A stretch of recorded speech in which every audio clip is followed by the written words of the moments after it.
প্রিয় শিক্ষার্থীবৃন্দ, আশা করি পরম করুণাময় অশেষ মেহেরবাণীতে তোমরা ভালো আছো। আমিও আলহামদুলিল্লাহ আল্লাহর অশেষ মেহেরবাণীতে ভালো আছি। করোনাকালীন সময় তোমাদের লেখাপড়ার যে ধীর গতি, সেই গতিকে একটু সামনের দিকে এগিয়ে নেওয়ার জন্য আমরা সরকার কর্তৃক যে নিয়ম, সেই নিয়ম অনুসারে আমরা অনলাইন ক্লাসগুলো চালিয়ে যাচ্ছি। যে সমস্ত শিক্ষার্থীরা ঘরে বসে আছো, আশা করি তোমাদের অনেকের বাসায় মোবাইলগুলো আছে, অথচ কিছুদিন আমরা উপলব্ধি করতে পারলাম যে এই মোবাইলগুলো দিয়ে তোমরা আসলে ক্লাসগুলো তখন দেখো না। আমাদের কাছে আমাদের বিশেষ অনুরোধ, আমরা এই কষ্ট করে যে ক্লাসগুলো দেই, তোমরা যদি সামান্য এই ক্লাসগুলো আমাদের দেখো, তাহলে আমাদের কষ্টগুলোকে সার্থক বলে মনে করবো এবং তোমরাও কিছুটা উপকৃত হবে। আমি এর আগে তোমাদের ভয়েস চেঞ্জ সম্পর্কে 3টি ক্লাস নিয়েছিলাম, 2টো ক্লাস নিয়েছিলাম। আজকে আমি আরেকটি ক্লাস নেব।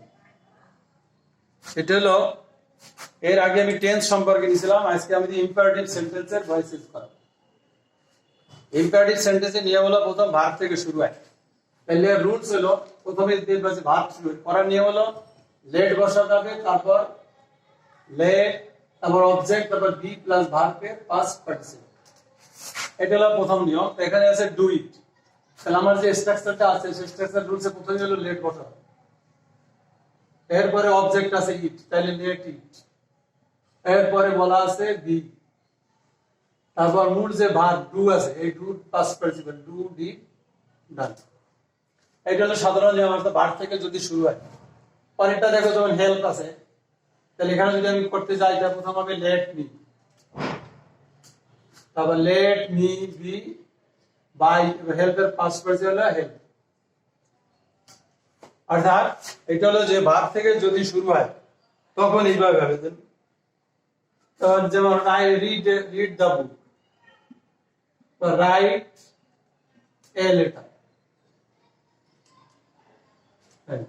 এখানে এই যে ভার্ব থেকে শুরু হয়েছে, তাহলে আমি প্রথম লিখবো লেট এ লেটার, তারপর বি রিটেন, WRITTEN, অর্থাৎ রিড রিটেন। এটা হলো ইম্পারেটিভ সেন্টেন্সে যদি ভার্ব থেকে শুরু হয়। আরটা আছে যদি ভার্বের আগে নাবোধক থাকে, অর্থাৎ অনেক সময় থাকে ডু নট ডু ইট, এরকম থাকতে পারে ডু নট ডু ইট, এই যে সেন্টেন্সটা, অর্থাৎ প্রথমে না আছে, তাহলে এখানে যে রুলস হবে, সেই রুলস হবে একই নিয়ম। অর্থাৎ ওর আগে একটা লেট নট হবে, let not be object plus ভার্বের পাস্ট পার্টিসিপল। অর্থাৎ আগেরটাই ঠিক আছে, শুধুমাত্র ওর পরে একটা নট ব্যবহার করতে হবে।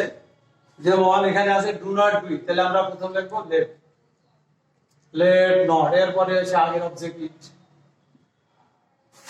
লেট ইট, তারপর বি, তারপরে ডু ডিড ডান। এইভাবে যদি আমরা do not wash your time, do not wash, WAST, wash your time. তাহলে এখানে সেই ডু নট আছে, তাহলে আমরা প্রথমে লিখবো লেট নট ইউর টাইম,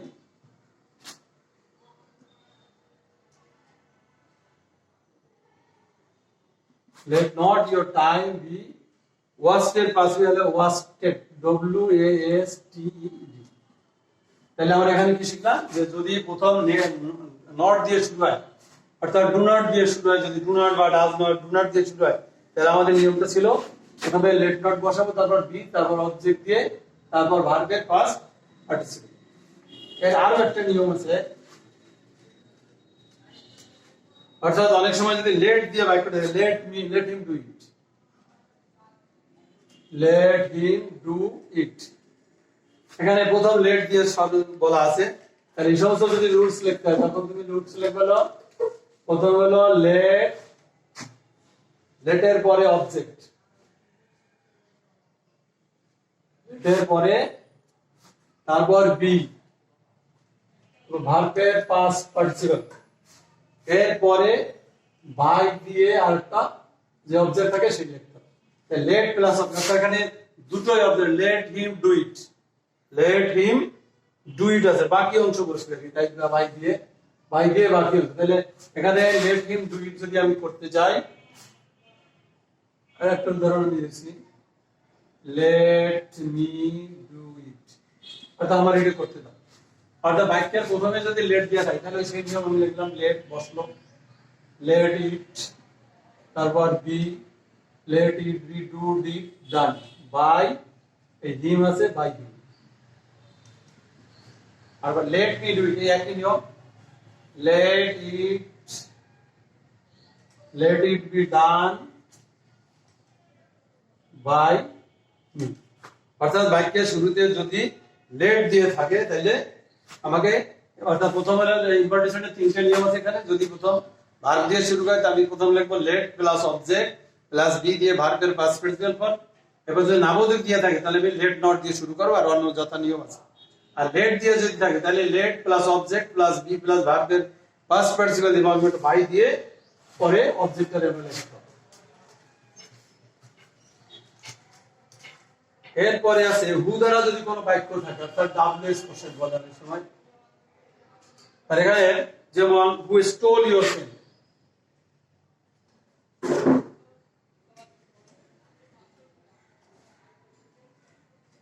প্রশ্নবোধক, হু স্টোল ইওর পেন। তারপর আছে হু উইল হেল্প ইউ,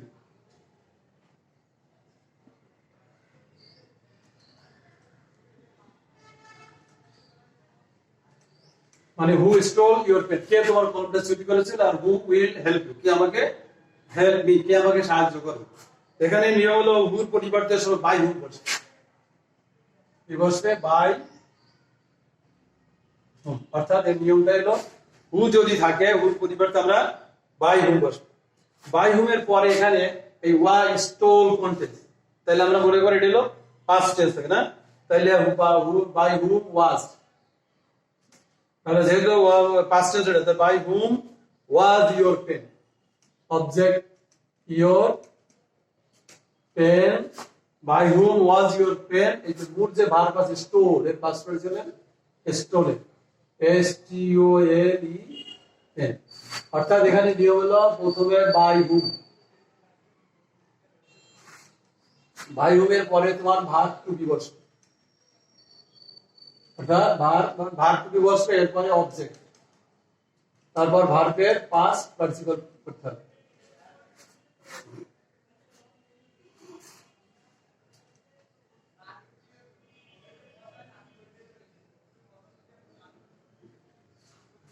তাহলে আমরা এখানে কি শিখলাম, যদি হু থাকে তাহলে বাই হুম বসবে, হু যদি থাকে তাহলে বাই হুম বসবে। তাই এখানে পার্ট আছে হু উইল হেল্প মি, তাহলে আমরা বাই হুম লিখলাম। এখন এখানে ভার্ব টু বি আছে উইল, আমরা সাধারণত জানি যদি শ্যাল বা উইল থাকে তা শ্যাল বি বা উইল বি বসে, তাহলে এখানে হবে বাই হুম উইল, এরপর by whom will you, who will help you, তাহলে বাই হুম উইল ইউ, এরপরে বি বসবে, কারণ শ্যাল বি উইল বি থাকে, আর হেল্পের পাস্ট পার্টিসিপল হেল্প। এবং করার পরে এটা প্রশ্নবোধক থাকে। তাহলে আমরা এখানে কি শিখলাম, যে হু যদি কোনো বাক্যে হু থাকে তাহলে হুর পরিবর্তে আমরা বাই হুম বসাবো, এরপর যে ভার্বটা যে মূল যে ভার্ব যে কোন টেন্স সেই জন্য ভার্ব দিয়ে বসে অবজেক্ট, তারপর মূল ভার্বে পাস্ট পার্টিসিপল ফর্ম করতে হবে। এরপরে একটা আছে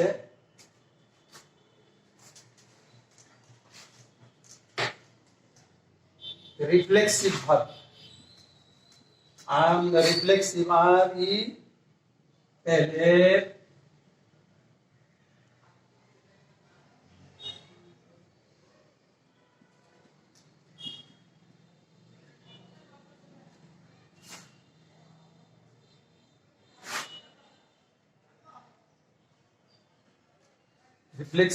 রিফ্লেক্সিভ ভার্ব সাধারণত আমরা এটা একটা চেনার সহজ উপায় হলো যে এই যে বাক্যের শেষে সবসময় হিমসেল মাইসেল দেমসেল এগুলো থাকে, যেমন হি কিলড হিমসেল এক নম্বরে।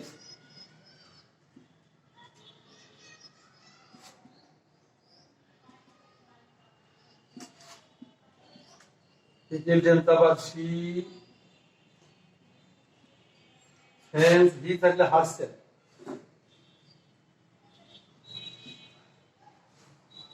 অর্থাৎ এখানে নিয়ম হলো যে এখানে ভার্ব দেখতে হবে, এখানে মূল ভার্ব হলো কোন টেন্স।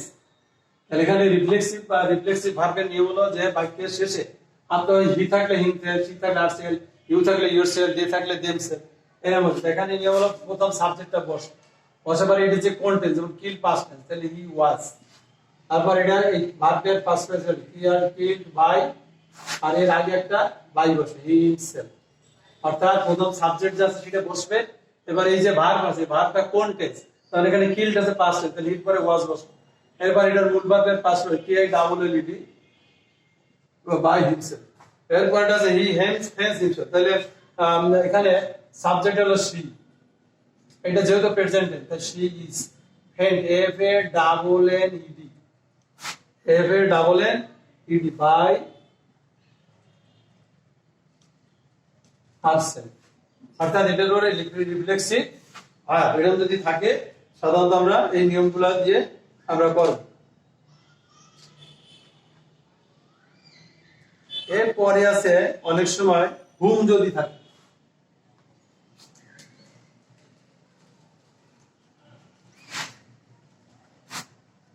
অনেক সময় বাক্যের প্রথমে হুম থাকে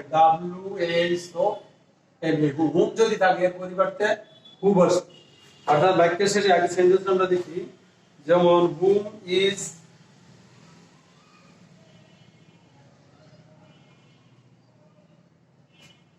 she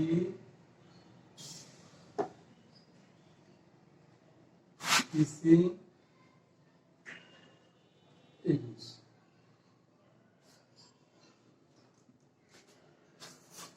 অর্থাৎ এখানে আমরা দেখলাম এটা যে টেন্সটা আমরা দেখলাম, এই টেন্সটা সাধারণত আমরা বুঝলাম এটা হলো প্রেজেন্ট কন্টিনিউয়াস টেন্স। তাহলে যেহেতু আমরা কন্টিনিউয়াস টেন্সের নিয়মগুলো আমি তোমাদের আগে শিখিয়েছিলাম, এখন এটা যদি করতে হয় হুমের পরিবর্তে হলো হু, হুমের পরিবর্তে প্রথমে হু বসবে। এরপরে যেমন ওখানে আছে হিস্ট্রি ইজ কন্টিনিউয়াস টেন্স আছে, তাহলে আমরা এখানে জানতাম কন্টিনিউয়াস টেন্স নিয়ম হলো am being is being are being বসে, তাহলে হুর পরে কি বসবে হু ইজ, আবার B E I N G, who is being. তাহলে ভার্ব আছে টিচ, এই টিচের পাশে টট, টি এ ইউ জি এইচ টি, টট, অর্থাৎ টিচ টট ইংলিশ, এটা অবজেক্টটা রেখে দেন। এবার বাই ইংলিশ বাই এই শি থাকলে হার, গেল who is being taught, who is being taught English by her. এর আমরা আরেকটা উদাহরণ দেখি, যেমন whom has he do you want, তাহলে হুম থাকলে হু বসবে। এখন এই ডুটা যে আছে ডুটা কোন টেন্স, প্রেজেন্ট, তাহলে হু ইজ। এবার ভার্বের পার্টিসিপল ওয়ান্টেড বাই ইউ। অর্থাৎ এইভাবে আমরা সাধারণত ভয়েস চেঞ্জ গুলো করতে পারি, তোমরা যদি এই নিয়মগুলো পারো। আর যেহেতু এখন সাধারণত আমাদের ট্রান্সফরমেশনের সাথে ভয়েস চেঞ্জ গুলো আসে, আর সাধারণত এখন যে যারা এসএসসি পরীক্ষা দিচ্ছে তাদের ভয়েস চেঞ্জ অমিট করে দেওয়া হয়েছে, যেহেতু এটা পরীক্ষা আসবে না। আর প্যাসেজ জেনারেশন, অর্থাৎ এই নিয়মগুলো যদি তোমরা জানো তাহলে প্যাসেজ জেনারেশন গুলো করা সহজ। অর্থাৎ আমরা যদি নিয়ম জানি তাহলে ওখানে প্যাসেজ আকারে আর এখানে আলাদা আলাদা করে, অর্থাৎ এই নিয়মগুলো যদি তোমরা জানো তাহলে ভয়েস চেঞ্জ করার জন্য তোমাদের সহজ হবে। আমি পরবর্তীতে তোমাদের জন্য আর একটা প্যাসেজ জেনারেশন নিয়ে একটি ক্লাস নেব। আশা করি তোমরা ভালো আছো, স্বাস্থ্যবিধি মেনে চলবে, ভালো থাকবে আর আমার জন্য দোয়া করবে। আল্লাহ হাফিজ।